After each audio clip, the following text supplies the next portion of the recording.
தொகுதிகளை ஏற்க முடியாது. தாவேகாவுடன் கூட்டணி அமைத்தால் என்ன நடக்கும்? கேள்விக்குள்ளான காங்கிரஸ், அதிர்ச்சியில் திமுக.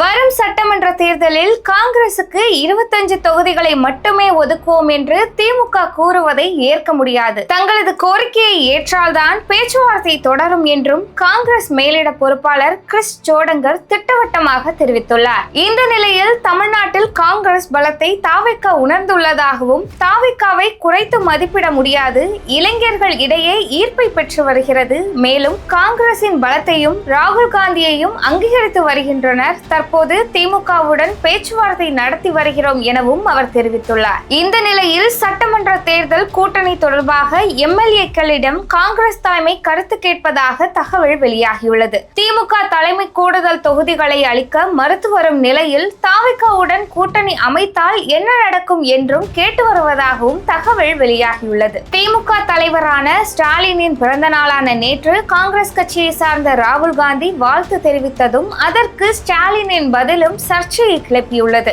சென்ற ஆண்டு வரை மை டியர் பிரதர் என்று வாழ்த்திய ராகுலும் அதற்கு மை டியர் பிரதர் என்று நன்றி சொல்லி வந்த ஸ்டாலினும் இந்த ஆண்டு கூட்டணியில் குழப்பம் உள்ள நிலையில் வாழ்த்து செய்திகளை பெயருக்கு தெரிவித்துள்ளதை போன்று எதிர்க்கட்சிகள் கேள்வி எழுப்பி வருகின்றன. இந்த முறை மிஸ்டர் எம்.கே. ஸ்டாலின் என்ற ராகுலும் அதற்கு பதிலாக தேங்க்யூ என்று மட்டுமே ஸ்டாலின் சொல்லியிருப்பது அரசியல் வட்டாரங்களில் விவாதமாகியுள்ளது.